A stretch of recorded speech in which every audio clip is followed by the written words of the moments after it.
again, I am Gloria Campos from WFAA TV. I've been a television broadcast journalist for 38 years, 28 years of those here at WFAA as a reporter and anchor. I've also shot film when I first started out in the Rio Grande Valley of South Texas in 1976. And the Kennedy assassination and the subsequent coverage of that event really changed my life and really got me thinking as a little 9-year-old fourth grader in Harlingen, Texas, that being a news reporter was where I wanted to be, because they got to go places and do things that regular folks did not.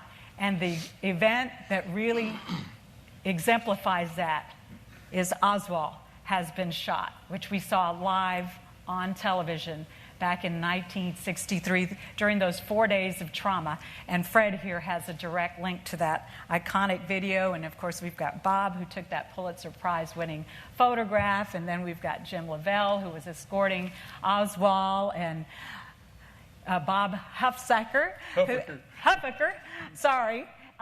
who was also reporting here. And he got kind of thrown into the mix. Really, he was down there with a microphone, but he wasn't going to speak. He was here for CBS, covering for CBS. And then Gary DeLon was working for Cliff Radio. And we're going to see all of them in action and how they carried out their duties that fateful day. It was a Sunday, if I recall correctly. And we're going to start. We've got some clips of old film that we're going to show you.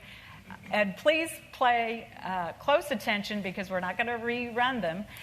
You've seen some of these clips before, but some you have not, and some you have not heard. So we're going to begin right now with what I like to call, sometimes it's better to be lucky than good. And you're going to find out why. This is CBS affiliate, KRLD-TV. They were a little bit late showing the shooting live, and there's the reason why, which I won't go into because I wasn't there. But that was videotaped and replayed, of course, time and time again, as we're all used to seeing it.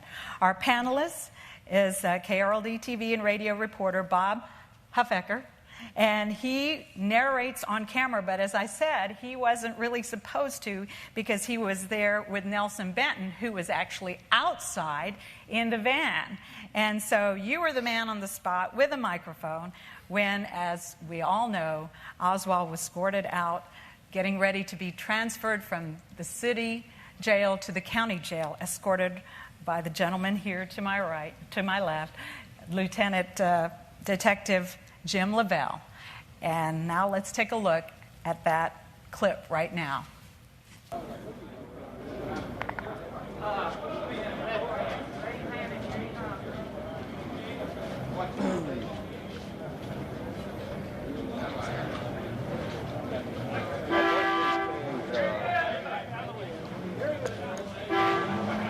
This is the basement floor of the Dallas City Hall, and that's a scuffle on the basement floor. It seems to concern photographers. He has been shot. Oswald has been shot. Lee Oswald. Oswald has been shot. We're going to switch now. Police are pulling. We're going to switch now to Bob Huffaker down in the basement of the courthouse, who is close to the scene. Go ahead, Bob. Lee Harold Oswald has been shot. The situation is now that Lee Harold Oswald has been shot. The man who saw the shot fired said it was fired by a man wearing a black hat, a brown coat, a man that everyone down here thought was a Secret Service agent. We're switching now to Bob Huffaker downstairs. Oswald will be moved quickly outside, and the only word so far is that the shot came from a man wearing a black hat and a coat. Here comes Oswald. He is ashen and unconscious at this time, now being moved in. He's not moving. He's in the ambulance now, and attendants, police are quickly climbing in. They're now having to remove the armored truck from the head of the basement entrance here. And the ambulance is waiting for the attendants to move. the armored truck, which... This is the armored truck on the outside of the Dallas Police Department. It's being moved out onto Commerce Street, and now the ambulance is coming out. The ambulance with Lee Harvey Oswald, who was shot just a few minutes ago as he was being transferred to the was planning to be transferred from the city jail to the county courthouse. Now let's go back to Harry Reasoner in New York. And that voice is of Nelson Benton of CBS, who was outside, and of course Bob was inside. So as a reporter, we've talked about this a lot today, is that that area was just jam-packed full of reporters. Did they normally cover transfers such as this in that manner? No police department in the world would ever want to have done a public transfer of a man so immediately hated as a prisoner.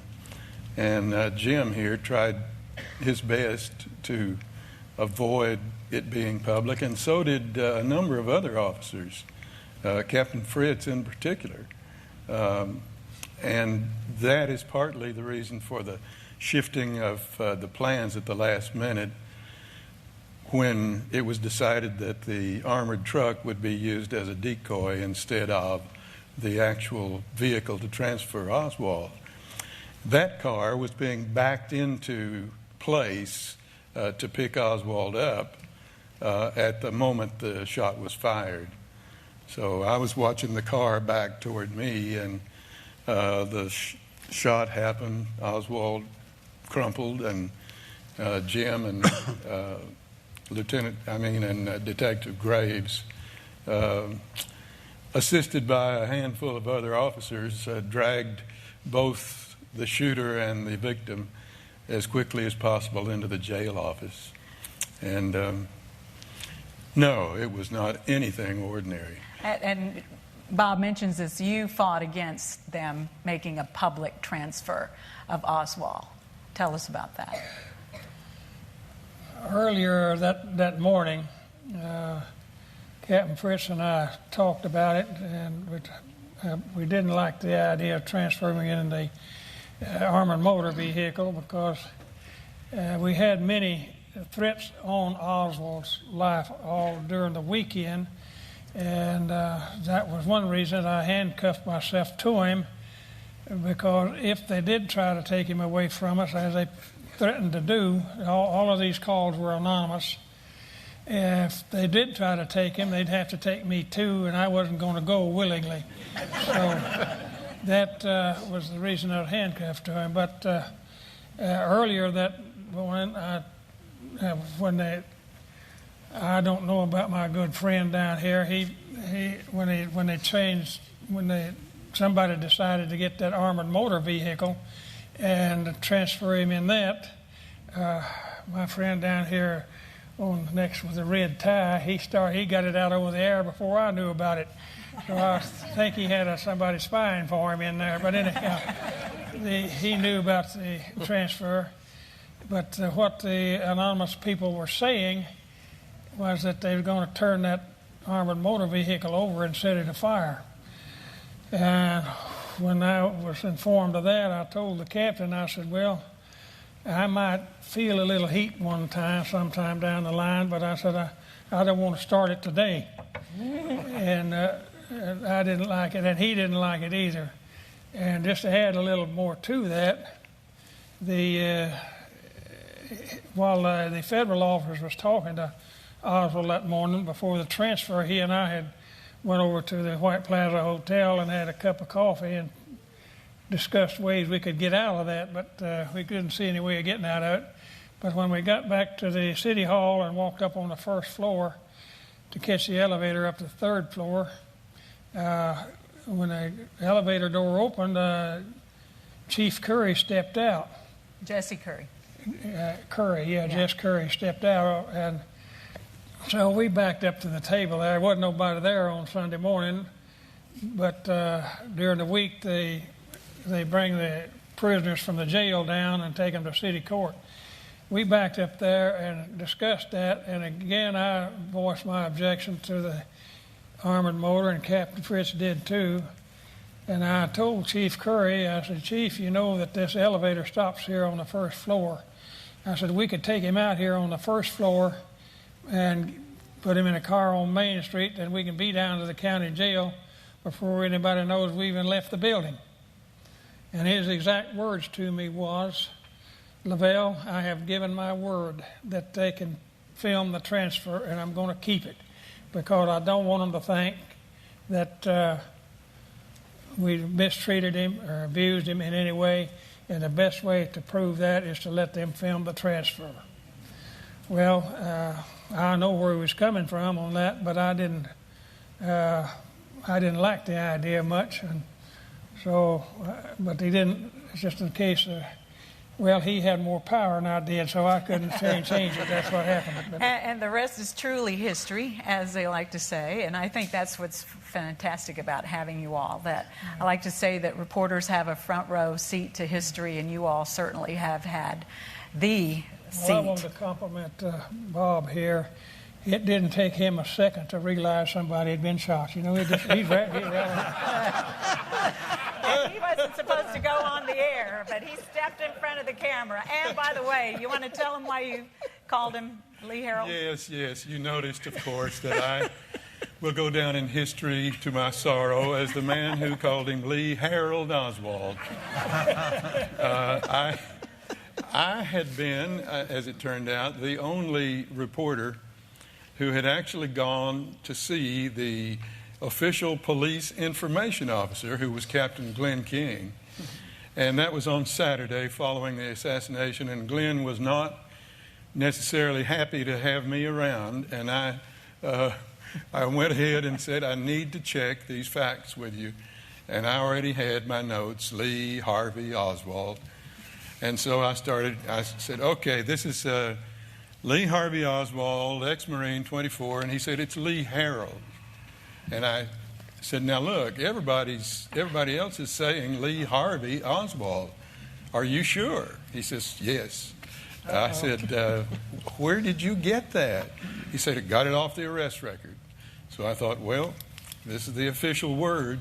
And I was only 27 years old, so I believed it. And he got burned. Boy, haven't we all been there as reporters? I was determinedly calling him Lee Harold. Okay. So there you go. That's why. Now let's move on to our next clip. This is a rare color home movie that you're going to see here from George Reed. And it shows one of the remote trucks assisting NBC outside, and Fred will tell you a little bit about the relationship he had with the local stations, because we're so happy to have Fred Reinstein with us today, because he hasn't done a whole lot of these events here in Dallas. And we're happy to have him back here from California. And he was coordinating NBC's coverage as director-producer.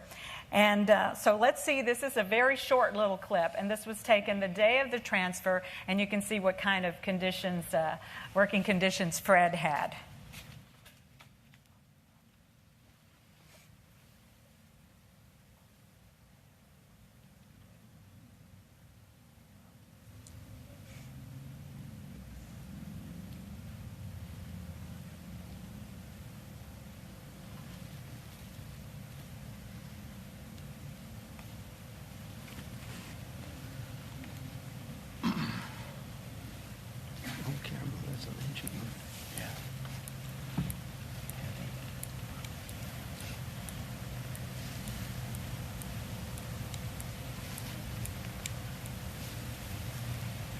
It's amazing to me to see that, because there were so many people there, right?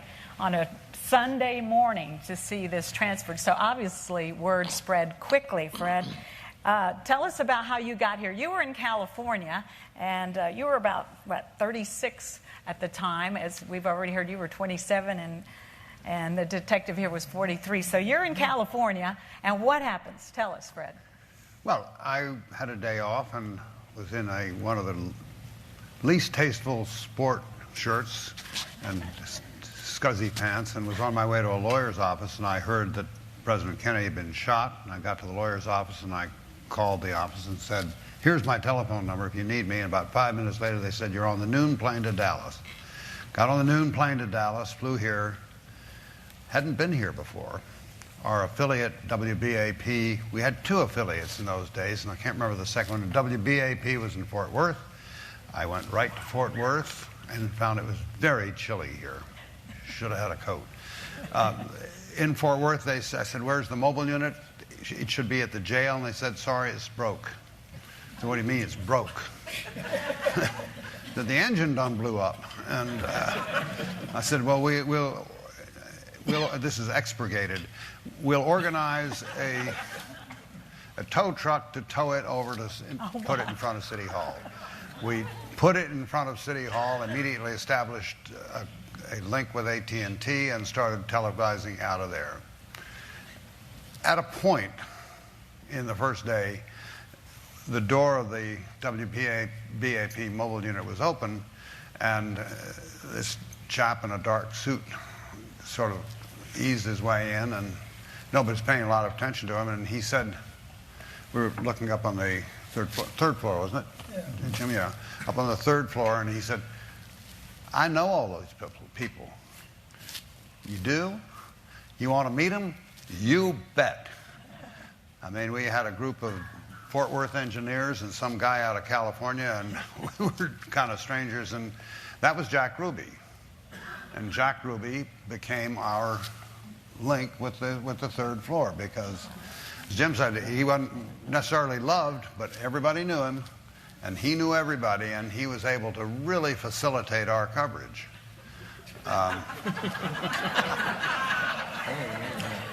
The irony. Yeah.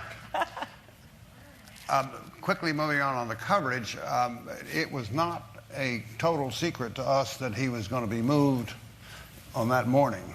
And it was not, I believe it was 10 o'clock, wasn't it, sir?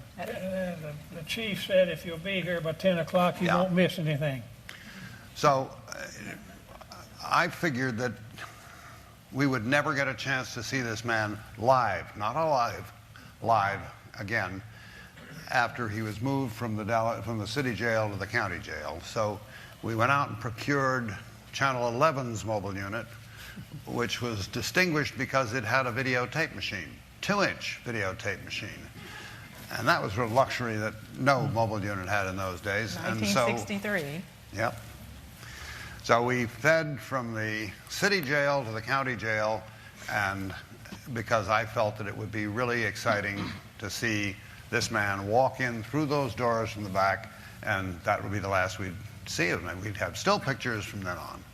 And of course, we were all prepared, and we did have a camera live, and I was able to persuade our leaders in New York to cut to us, and they cut to us about 30, 40 seconds before he was shot, and we got it live.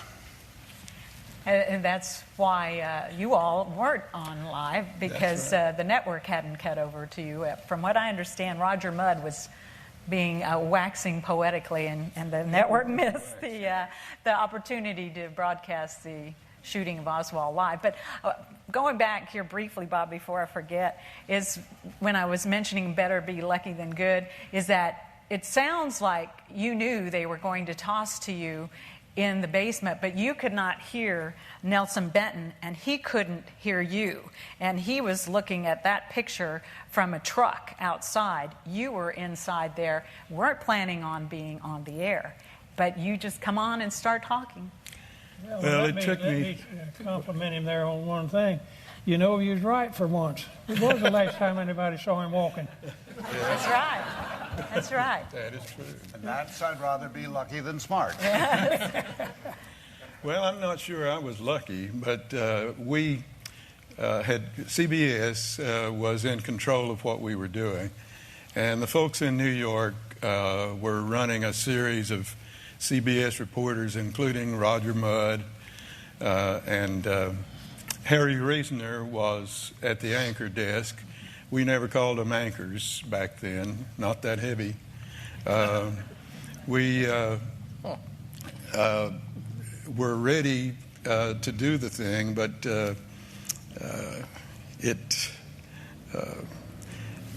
I don't know why they decided that we were not going to carry it live. But we decided we were going to tape it, and so we were all set up to tape it. Nelson was going to narrate. Made sense. He could see all the monitors, and I couldn't.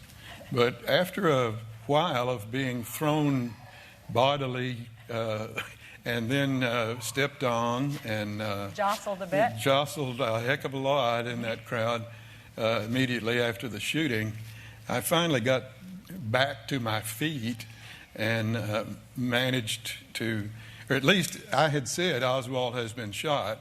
Before, I think it was Dick Swain who threw me bodily off to the right. Dick was about this wide,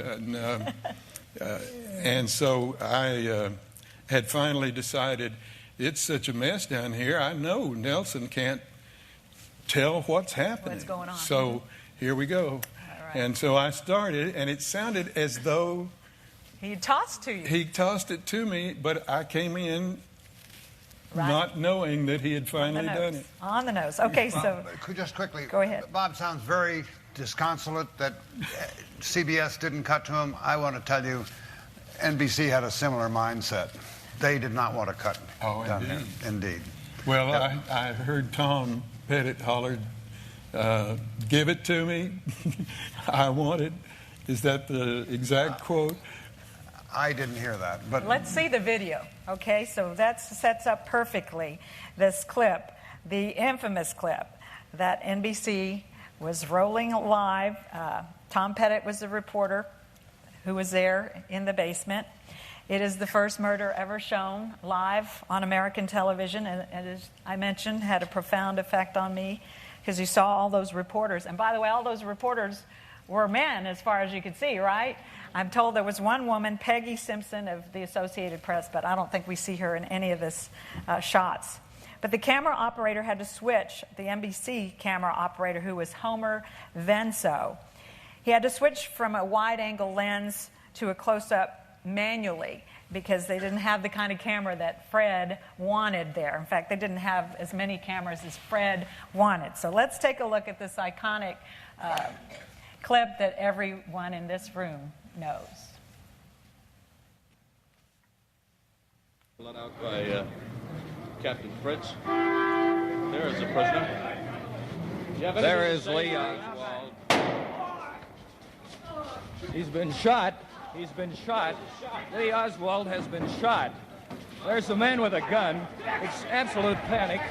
Absolute panic here in the basement of Dallas Police Headquarters. The detectives have their guns drawn. Oswald has been shot. There is no question about it. Oswald has been shot. Pandemonium has broken loose here in the basement of Dallas Police Headquarters.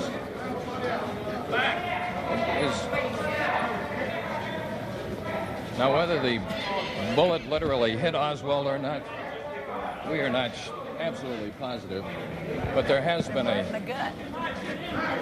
gunshot. So there you go. That, seeing this just makes my heart beat very fast because I know what must have been going through y'all's hearts and minds and having to relive this again today as well. But so Fred, as I mentioned, you were in charge of the coverage here, and you, of course, had just about everybody had a camera at the county courthouse waiting for the transfer of Oswald, which I understand was where WFAA was that day, and they were not in the basement as far as I know, and at least not with a camera rolling. And so you were coordinating all this with out-of-town crew. Tell us a little bit about how you decided to place your cameras and your personnel, and this, you see the camera just turn, the zoom, the lens change right at the moment. It's fantastic. Another fortuitous moment. Well, in fairness, CBS's coverage really ended up being better than ours, but we had a second camera that we were going to move with the prisoner, actually moved after the fact, and it had a zoom lens, and in those days, all television mobile units had 3 cameras. One had a zoom-R, and the zoom-R had a stick. You moved in and out and that sort of stuff. And that was very flexible, very good. And that was going to be my key camera, and they miraculously, Jim, I don't know what you all did. You shut the door, wouldn't let him go, and so I only had one camera, but I didn't realize it until we were underway, because what we had done, as Gloria says, we really thought that the sight of him walking into the county jail was going to be epical, and so we got the second unit, Channel 11's mobile unit, as I say, and we stationed that over in front of the jail, and I was sitting in that one. Fortunately, the WBAP unit was feeding to us because it was we were going to be the end of it. But the miracle for us was we had a tape machine. Now, tape machines weren't in trucks in those days, and NBC, in their sort of very discombobulated mode, they couldn't find the tape of the shooting. So interestingly enough, we ended up replaying the shooting time after time after time from that lovely Channel 11 tape machine. Yeah. All right, so now we're moving on to our final panelists here. And of course, everyone is familiar with the famous photograph taken by our panel member, Dallas Times Herald photographer at the time, Bob Jackson. And he won a Pulitzer for his photograph. But you may not be as familiar with Gary DeLon, who I have known since I was in college. He was on television in San Antonio for many years, and I didn't have any idea of your link with this historic story here, Gary. So it's been a real pleasure to get back with you and reminisce a little bit about San Marcos and San Antonio, and here, Bob here taught there as well. But anyway, so what we're going to see in this clip is the Gary, as we like to say, getting debriefed as he rushes back to the newsroom, which is, I was told, about 0.8 of a mile after he has witnessed the shooting of Lee Harvey Oswald by Jack Ruby. And then directly following that, and he's voicing under Bob's great photographs, and then directly after that you're not going to see anything on the screen. You're going to hear basically the narration of Gary down in the basement as the shooting occurs, that of course he was going to take back to the station, and he did post haste. So let's take a look at these two. First, a visual clip, and one just an audio clip. This is Bob Jackson's photographs and Gary DeLon. Gary DeLon, who was on the scene at the moment, has come rushing in. He can't even talk now. Obviously coming. What happened, Gary? Go ahead. As Oswald was being escorted to an armored truck, which was about 100 feet from the scene. Suddenly, a shot rang out from right above our heads, and about this time, Oswald grabbed his stomach and slumped to the floor, and someone said, "Oh no." I don't know who said it. And there was a mad scramble, and a bunch of police officers made a dash for one group of men and grabbed someone, and about this time it was cordoned off. And then Oswald was dragged back into the anteroom off the checkout desk at the Dallas City Jail in the basement. That's your report. And Gary DeLon was on the scene at the time. Did you get a chance to see the man? Did you see the man who... I know who the man was that shot You know Harvey Oswald. I think everybody does over there. I don't think his name has been released, but he is a well-known Dallasite who reportedly owns a Dallas nightclub. He has been taken into custody, and we don't know yet if this is the man or not. We are waiting to see. However, they do have this name from this. He reportedly came in with a TV cameraman, and the shot rang out from where the cameras were pointed toward the exit from which Oswald would come. How many shots were there, Gary? One shot only. Just one? Yes, one shot, and everybody started falling to the floor, and I was knocked to the ground in the mad scramble. It was pandemonium and confusion. And here he comes, Lee Oswald, the accused assassin. Captain Wilfritz leading the way. Being escorted by police officers and the sheriff. The shot running out. The shot has run out. And Lee Oswald falls. Lee Oswald has fallen. A shot has run out here. A struggle is being in place. A shot has run out. And ladies and gentlemen, Lee Oswald has just been shot. A shot has run out. The press is being gathered now, and everyone says, nobody out. Oswald fell. So that was recorded as Oswald was shot.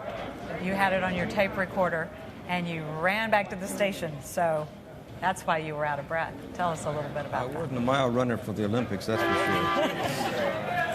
But just let me say real quickly, I really feel honored and humbled that I was asked to come up here. These guys are tremendous. And when Gary and Stephen asked me several months ago to come up, I said I'd be glad to. But had I known that it was going to interfere with the Aggie-Alabama kickoff,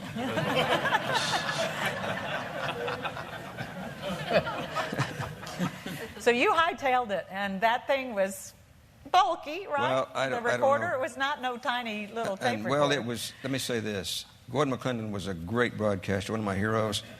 But as a station owner, he was the most frugal man I'd ever known. And he did not buy us a Telefunken or the real high-quality recorders. A little reel-to-reel recorder, and it was in a case, you know.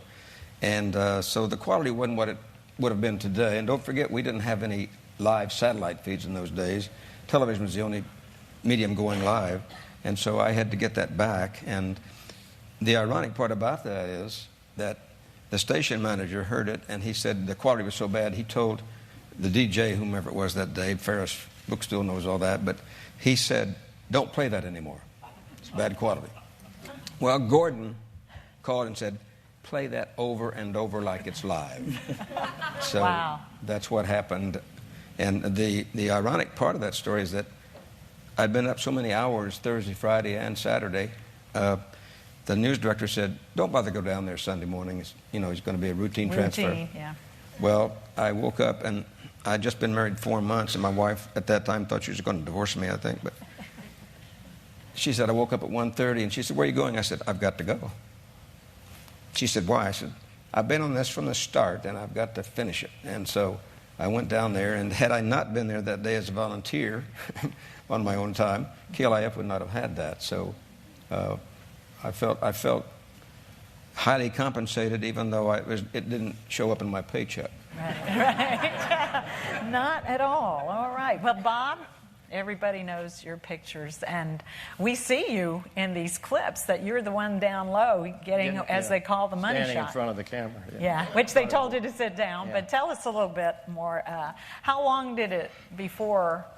How did you come to work that day? But how long before you realized that you had the picture? Well, after the shooting, of course, we didn't have cell phones then, so I had to get to a phone and call the paper, and I called my chief photographer, and he said, did you get something good? I said, well, I hope so.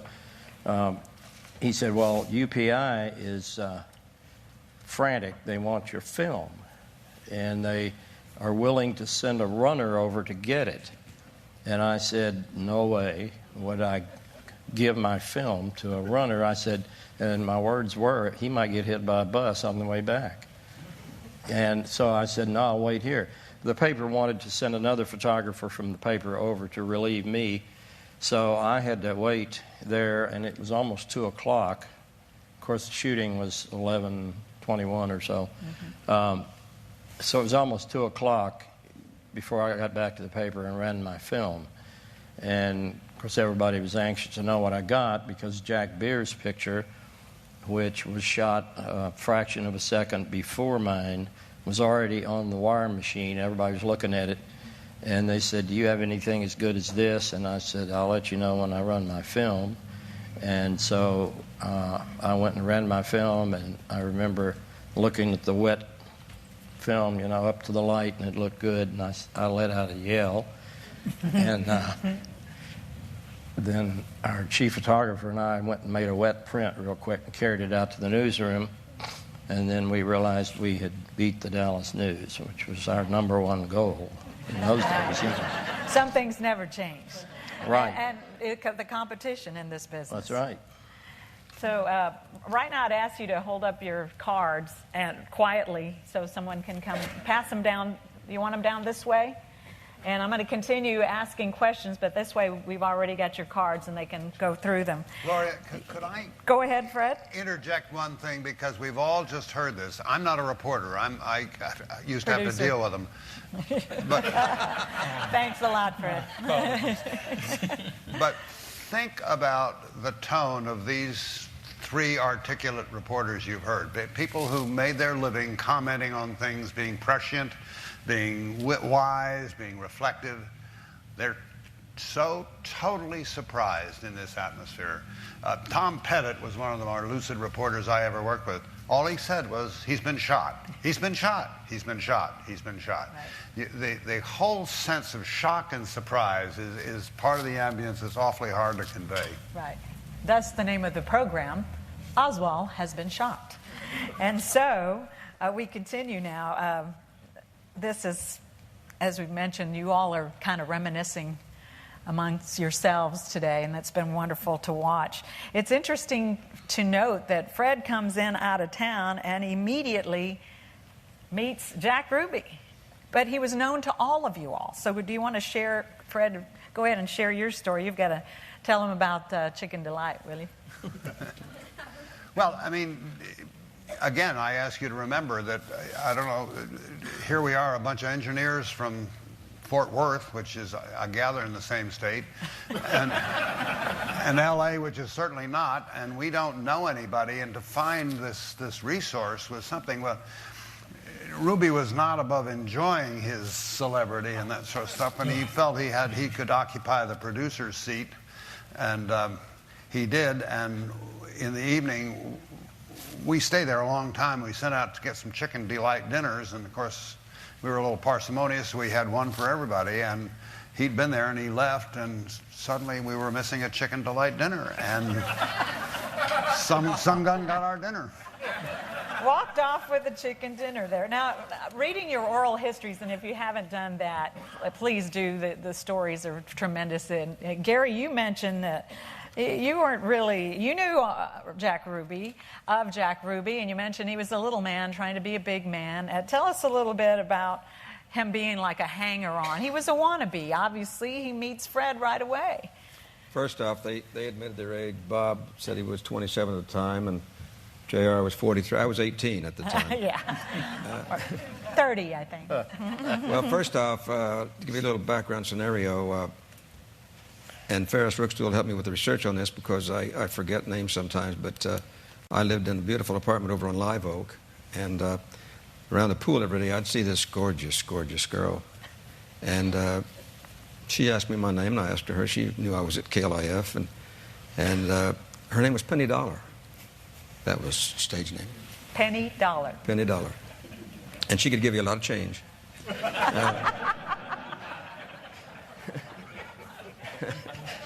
But Jack gave me a card with his name on it. He said, "Come down anytime. Come down." Well, to the Carousel Club. To the Carousel Club. Well, of course, I wouldn't admit that I ever went. I never did go. I mean, but he was a hanger-on, and he was a wannabe, as she says, and he would a groupie. You're familiar with the golf groupies and all that? Well, he would always hang around KLIF, and he bothered everybody to death a lot of times. And so when this happened, when the assassination of JFK happened, he was down there in no time at all. And he would answer phones. KLIF, Jack Ruby. And so he was helping to report the assassination. So they wanted to get rid of the guy. And what can I do? Well, Ken Dow or somebody, I don't know who it was, said he had a lot of sandwiches that he had bought. And so he said, yeah, I'll take him, Gary Don. Yeah, I'll go over there. You were at the PD. I was at the police department. Had been there a long time. And they said, well, Gary's been over there. He hadn't had anything to drink or eat. He said, okay. So Ferris again told me exactly what I never knew. I wrote an article years ago called "What Kind of Sandwich Was It That Jack Brought Me?" And was supposed to bring you? It was corned beef, which I hated anyway.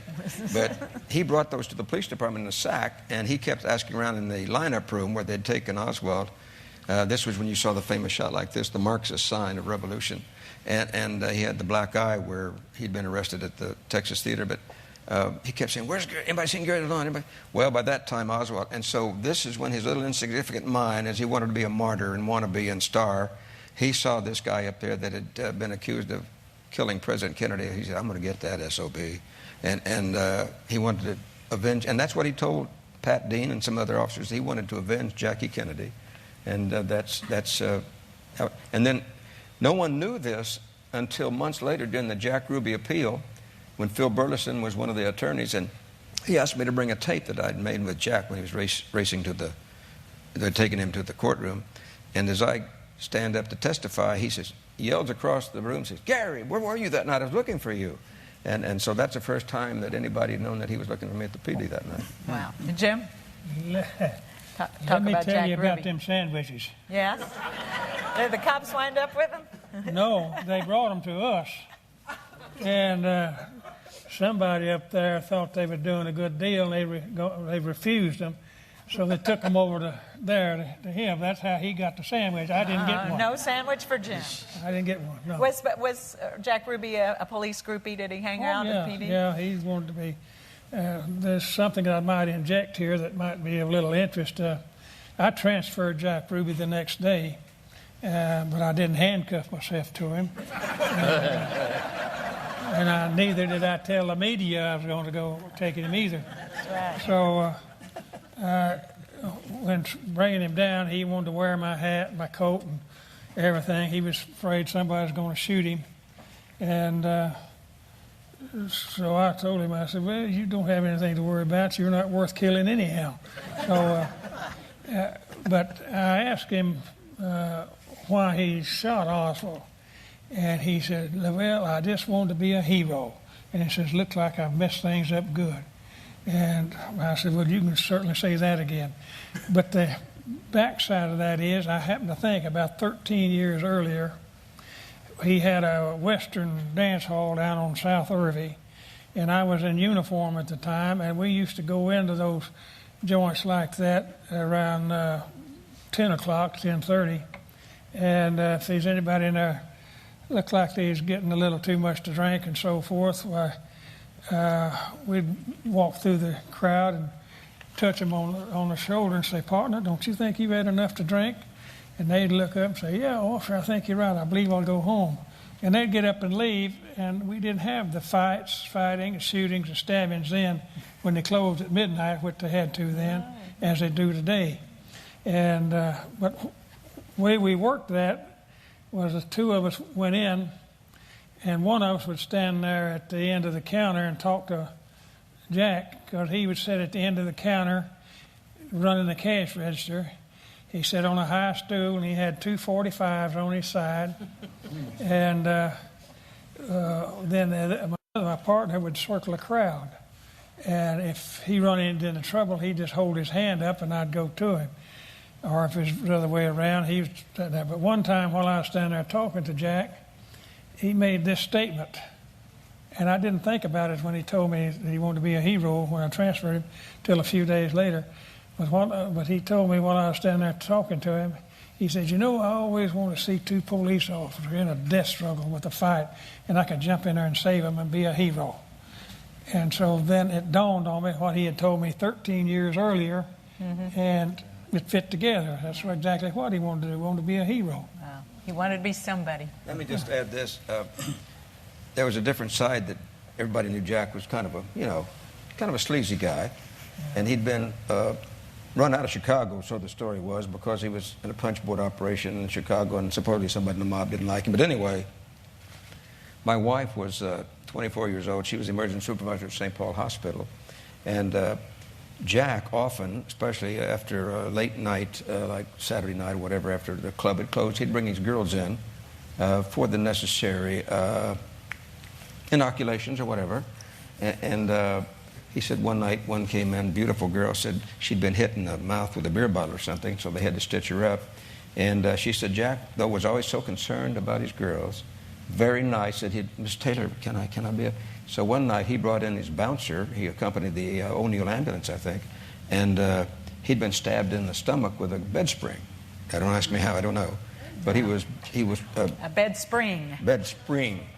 And anyway, he was bleeding profusely, and so she had to cut the clothes off of him, and she had no help because it was loaded that night. And so she said, Ruby, get in here. And he'd been out pacing the floor because he was so concerned. And he said, yes, ma'am, what can I do? And so he had to help her cut off those clothes. And she said he was always a very good gentleman, very courteous, always said, Miss Taylor. And so that was a different side of Jack Ruby that everybody knew, even though there was, maybe that little glimmer of light. Bob Jackson, how did this event change your life, your career? Well, it didn't change my life so much. It did make it easier to get a job if I wanted to, like I did leave the Times-Herald, and I went to the Denver Post, and I didn't have to show them a big portfolio or anything, So I didn't have any trouble getting a job, but, in that sense, it helped. It gave me credibility. It also put the pressure on to, in future assignments, no matter how small and ridiculous some of them were, you still, felt like you should do the best job you possibly can because you have some sort of reputation to live up to, But otherwise, I'm not really much different. I might, if we have time, I might mention this. Yes. On that day, my assignment was to shoot the prisoner transfer and then go out to Parkland Hospital and photograph the press conference that Governor Connolly's wife was having. And while we were there at the police station down in the basement, we realized, the reporter and I realized that we weren't going to be able to make both of those assignments because they weren't bringing Oswald down when they said they were. So he went and called the newspaper, talked to the guy on the city desk, who I won't mention his name, and he said, well, you go back and tell Jackson that to blow this off, if he doesn't have time to get the picture, if they don't bring Oswald down, you've got to get to that press conference because it's important. And so he came back and told me that, and I said, there's no way I'm going to leave here.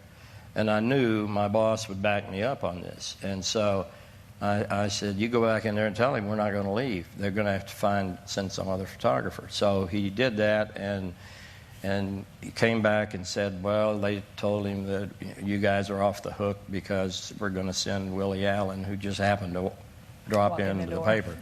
So just think, if I had listened and left, and I would not have gotten the shot, and I wouldn't have made Lavelle so famous.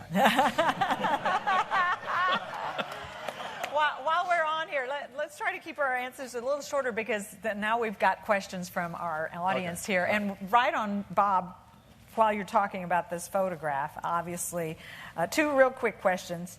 How do you feel about its place in pop culture from one of our audience members? And how is the negative being protected today? Two good questions, I think. First, what was the first one? Number one, how do you feel about your photograph being part of pop culture? And number two... I have mixed feelings there. Okay, tell us. The negative's in a safe deposit box in Colorado Springs. Okay. You have mixed feelings. Yeah. Why? Well, I don't know. I think this many years later, it's not so bad. But at the time? But, right soon afterwards, when somebody came and wanted to put the image on T-shirts, I said, no way, And that was within a few short years after the assassination. Wow. But anyway. Wow, I had not known that. Bob Huffaker, you all mentioned this briefly.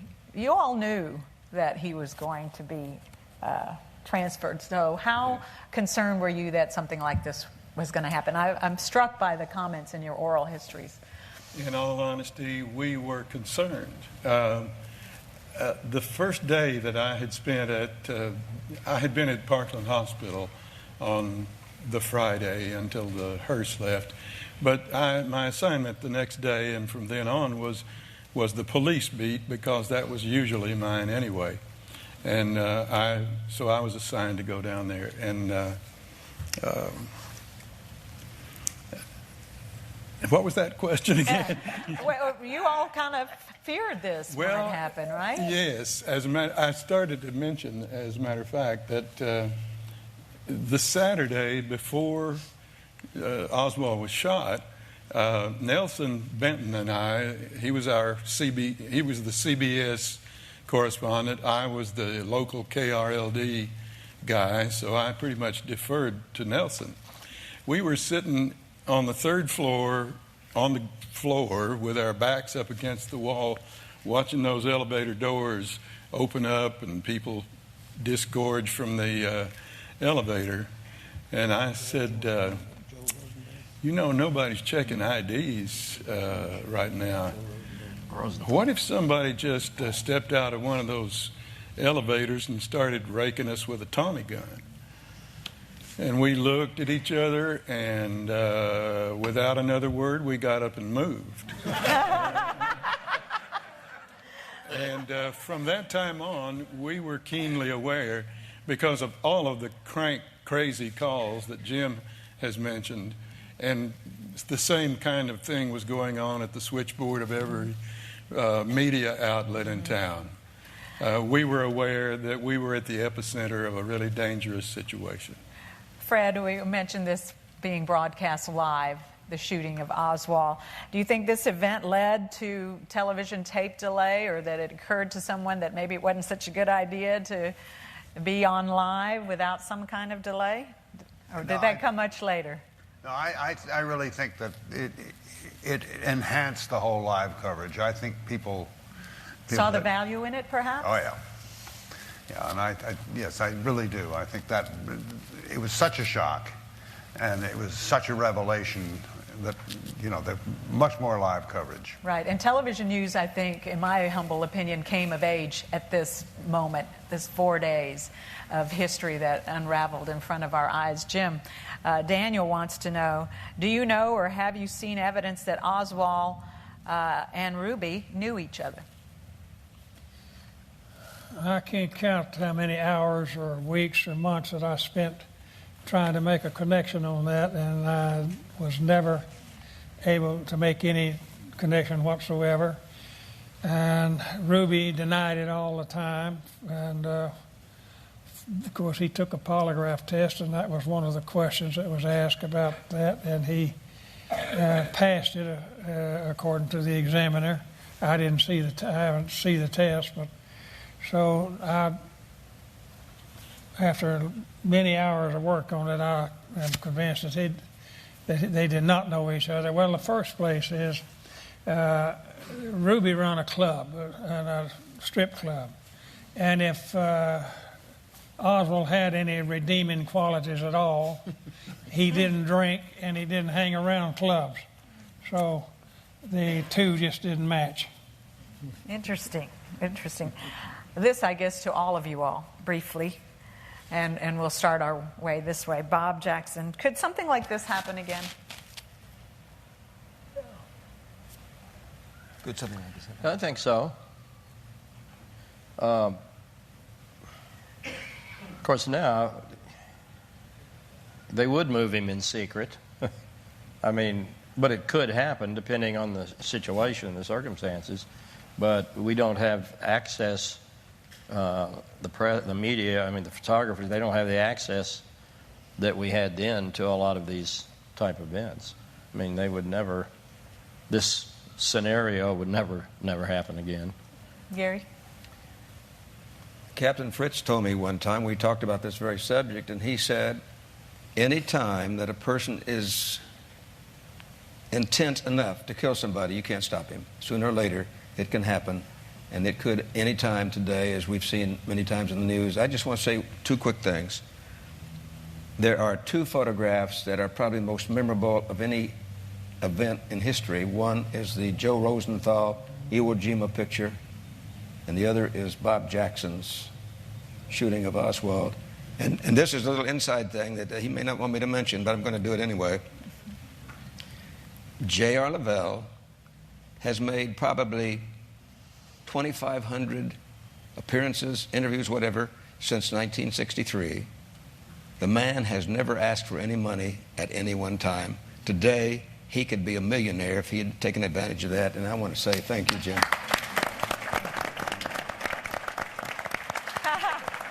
Hand it over, Gary. Fred, could this happen again? Sure. You bet. And I mean, I think particularly in the kind of environment we're now living in where people kill each other in random ways, and instead of the coverage causing it to be suppressed, people are encouraged to do it. Look at the television, look at the newspapers. Yes, I fear it could happen again. Bob Huffaker. Yes, I am of the same mind. I'm afraid that you can't set up an absolute security perimeter around everything. But certainly since those days, there has been a great deal of advance in metal detecting technologies and things like that. Right.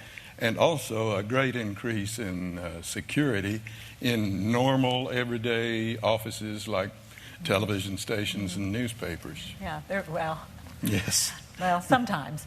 Yeah, you can't even go up into the Antares, what it used to be the ball, the Reunion Tower ball, without going through security now. And at the county courthouse, they took away my comb. So when I went for jury duty. So moving on to some of our questions here, and they are really some good questions. Yeah, well, you said yes, but go ahead, answer. You want to expand on that? Definitely, it can happen again, but what they won't do is pull the stunt that we did, because everybody learned from that. They won't have a public display. But yes, it can happen. And did the chief take a lot of heat for that afterwards? And he was kind of coerced into doing it. He didn't want to do it either, according to you. I don't know. But I'd like to talk. He was pressured. He was definitely pressured. Oh, yeah. Of course, my friend down there on the end, he told me several times, he said, "Look, I've made a hero out of you." And all that publicity. And I said, "Yes, and I made a millionaire out of you, and I'll trade places with you." Trade places. No truth, all right. no truth to that. All right. Now, this one's for you too, Jim. Now, I understand your hat, which was a resistol, and your suit, which was not white. It was tan color. Right. They're both here in the museum, and I think they're going to go on display next year for the 50th. The handcuffs is with the suit. Also with them. So Brian wants to know, was it difficult releasing the handcuffs, and did Ruby resist letting go of the gun? You saw the gun before he shot Oswald. Yes, I saw it when I stepped out. The camera lights come on, and it momentarily blinded me, but I was looking down, and he had that gun in his hand and holding it by his side, and that is when I made my first move, because I realized then that he was about to shoot Oswald, and I tried to jerk him behind me, but since he was right close to me, I couldn't move him much. If he'd have been at arm's length, I could have jerked him plumb off his feet, but he's right close to me. So when I jerked back on him to pull him behind me, all I did was turn his body so that instead of the bullet hitting him dead center, it hit to the left of the navel. And, of course, it went all the way through and lodged over here. It actually hit the end of the 7th rib and glanced off and lodged just under the skin here. And when I checked him, I could roll that bullet around underneath the skin just like that. And so when I got him to Parkland Hospital, I went into the operating room with him, and I told the doctors, I said, before you do anything else, I want that bullet out of him. And so he pinched it up and hit it with a scalpel. It popped out into a tray that a nurse was holding. I immediately took my trusty pocket knife out that had a sharp point on it, and I told the nurse, I said, I want you to scratch your initial on the butt end of this while I watch it, because you and I will be testifying in court that this is a bullet to come out of him. Wow. And we did several times. I did on hearings. But it's just one of those things that you can't help sometimes. That's good detective work there. So why was there an ambulance already at the police station? I wondered that too when I saw it. They were just kind of signaling it in because the truck was still up there, the armored truck. We were fortunate in a way. O'Neill's ambulance had been on a call and had headed back to their office, and they picked up the call on their radio, and they was only a few blocks away, and they radioed in and said they'd take the call. And so they were there just a matter of a few minutes. Somebody wanted to ask the question earlier, how much time elapsed between the time. That's what I asked you. From the time he was shot to the time he was loaded in the ambulance, how much time went by? I estimate it wasn't more than 10 to 12 minutes at the most from the time he was shot until we loaded him on the ambulance. Took me that long to run to the station. Right, because you ran almost a mile. We could tell that too. Well, we asked Bob Jackson earlier. How did this event change your life, Gary? We've heard Bob talk about it a little bit. Made him rich. Made Bob. I think he's not going to let you live that down, Bob Jackson. I think I got a raise from 118 to 128 a week. Yeah. But and also taught me that I ought to need a good quality recorder whenever I go out on the scene. But we were talking about this earlier, and the only way it changed was the fact that, I was a wet behind the ears newsman in those days. I'd been in business a few years, but nothing ever like that. And to think that I was able to cover it, and hopefully proficiently, it gave me confidence for my career. And I never doubted my career after that. Fred, how did this change your life? Well, I probably saved my job. My boss didn't like me much, and I think he was going to fire me, and he was forced to keep me. And you really pushed for the coverage there. You said they didn't want to go live. Oh yeah. So there was the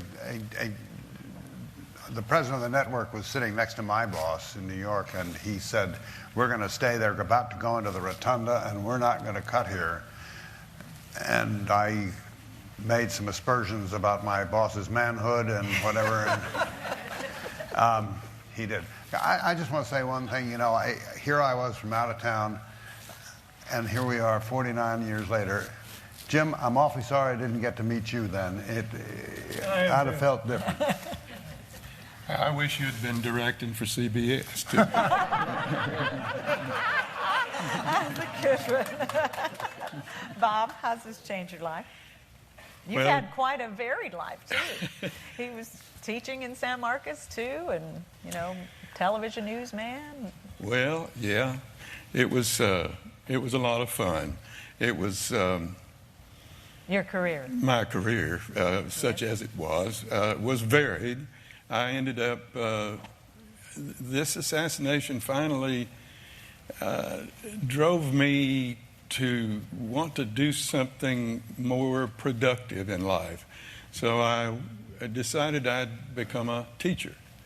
And I went up to the University of North Texas, met my glorious wife, Viva, and also got a master's and a PhD and taught English for the next couple of decades, and never, ever blew my cover. I never let them know that I had been a news person. That you were at front row to history. And I would have never been able to explain an independent clause to my students if I had ever let them know. So I was teaching English, and I felt it was a little bit more productive thing to do. For most newsmen, if they said PhD, they'd say piled higher and deeper. Yes, as a matter of fact, most people who insist on being called doctor probably should be called something else. Jim LaBelle, how has this changed your life? Well, you were already a veteran police officer when this happened, and did some good police work. I tried not to let anything that happened in my police work interfere with my personal life, and the incident was never mentioned around the house unless someone else brought it up. But if you had asked me a month or two after the assassination how long this would remain in the news, I'd have said give it 3 or 4 months and you won't hear anything else about it. Wow. But here it is 49 years, and I still get roughly 300 requests for autographs a year. I average about 3 a week. That's more than me. So, I get that many. well, you don't deserve that much. Oh boy, I'm telling you, we're finding out. Okay, so everybody up here except for Fred was here in Dallas when the president was shot, right? Is it right? Something? Yes, go ahead. Anybody runs into my wife, please don't mention Penny Dollar. Okay, no, okay. Just between us friends, he didn't know Penny Dollar. All right, your single most, starting with Bob Jackson, what's your single most vivid memory of 11/22/1963? What has stayed with you decades later? Of 11/22? Yes, the actual day of the president's assassination. Seeing the rifle in the window on the ledge with an empty camera in my hand that I had just unloaded. Now, you were working That's the most crowds, vivid right? memory, yeah. You were working the crowds, taking pictures for the paper, and you just run out of film, and you look up. Yeah, I'm sitting on the back of a convertible up on. You were in the motorcade? In the motorcade, in the 8th car, and I had already been told, unload your camera and put your film in an envelope, and Jim Featherston's going to be standing on the corner of Main and Houston, and when you see him, give him the film. And it was just pictures from Love Field through town in the motorcade. So I did that. As we turned the corner, I saw him and I threw it out. And the wind being gusty that day, and Featherston was a little chubby, and he had to chase it. The wind caught it and he had to chase it, and we were laughing. And that's when we heard the first shot. And the car, we had made the turn, and we're facing the book depository, and I'm trying to figure out how I'm going to load the camera real quick, but not really feeling like I should be in a hurry. And we heard the first shot, and then a pause, and then 2 more shots closer together. And I just looked up where the sound came from, and there was the rifle on the ledge, and I could see him draw it in. Oh. And that was my most vivid memory of that day. Gary, 11/22, because you said you worked the whole weekend nonstop. That was the president was here on Friday, and. Well, first off, you don't think that you're going to be involved in anything that magnitude, and as I said, I was an experienced newsman, and when that phone rang that day, you just react automatically. Pardon me. The rule was you turn on your tape recorder and you say, "Who is this?" And I didn't do that. And then only until the last few months, Mr. Rookstool has found out who that was, and he told me who it was. So someone called the station to tell you that the president had been shot. It was another newsman from Houston, and I immediately followed up. Pardon me. Oh, boy. And I confirmed it with the police department, and we went on the air. And Ferris told me that the FBI was listening to KLIF that day, and our broadcast was the first of the shots being fired on local radio. Pardon me. And pretty memorable. The rest is history. Yeah. As they say. Fred, where were you? What were you doing? November 22nd, 1960. I was driving on my day off to the lawyer's office, and I was listening on the radio, and I heard the president shot. I got to the lawyer's office. I called the office, and we didn't have cell phones. Right. Called the office, said, I'm here. Call me if you need me. And they called in about 10 minutes and said, Bubba, you're on the noon plane to Dallas. So I got a rental car. What do I do with it? I just leave it in front of American Airlines. And I said, send me the book on the affiliate, and I'll get on the plane. I did. And that's why you didn't have a coat. You didn't have the gear. It was cold, right? I didn't have socks. Oh, my goodness. California boy here. Bob Huffaker, what your most vivid memory from November 22nd, 1963? I was reporting I was broadcasting the motorcade live from Maine and Akron. My two colleagues, Wes Wise and Frank Gleber, had been broadcasting the motorcade from Love Field and then Lemon Avenue. Then I was the last live guy on the motorcade route. Mm-hmm. And that beautiful sight of the couple, they were absolutely gorgeous people, the president and his wife. And Dallas had had some chancy things happen around here. The incident with the United Nations Ambassador Adlai Stevenson a month before, another incident where people were spitting on LBJ and his wife as they made it across from the Baker to the Adolphus. And so we were especially concerned that Dallas not get any more black marks. We were just hoping that things would go well. And never did we, of course, dream anything so horrible. But I remember when the limo passed and the cheers went up and the confetti flew down from the windows above, I thought, Dallas is showing the president that they care. And then, in no time, I was at Parkland Hospital, having had to get the wagon up. The mobile unit? The police officers had cordoned that place off. I had a press pass this big on the windshield, and hoping that they would not shoot me, I jumped a car over the curb and all the way across medians to back near the ER. And that's where I'd been on that day. I left Parkland with my colleague Warren Folks, who was sharing the broadcast out there with me. And it was as though a beautiful day had just become the worst nightmare I'd ever had, and it was not ending. Jim Lavelle, you get the last word today. Thank you so much for your questions out there. Wish we could get to more, but I think we've heard a lot today. You get the last word. What do you remember of that day? What will stay with you forever? First off, I've been ribbing my friend over there. He's a great photographer, and he has other pictures besides this that you ought to see sometime, and they did have a showing of them here at this museum at one time.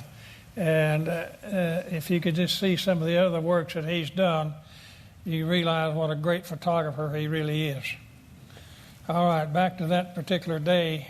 11/22/1963. Yeah, I remember it. So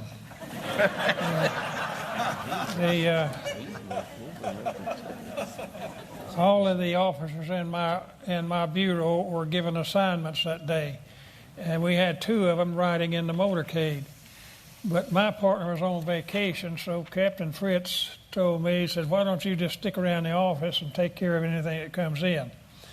So I said, of course, I always agree with the captain when he tells me something, so I stayed there. But they sent Charlie Brown, a patrolman, up there to work with me, and I had information of where an armed robbery suspect was holed up.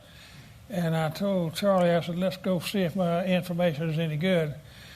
About 99 times it's not. But we went and hit pay dirt. So we arrested him and come back in. And on the way back in, we was listening to the radio, and the dispatcher was given the location of the motorcade, right along where it was. And when we pulled into the basement where Oswald was later shot, the motorcade was approaching Houston Street.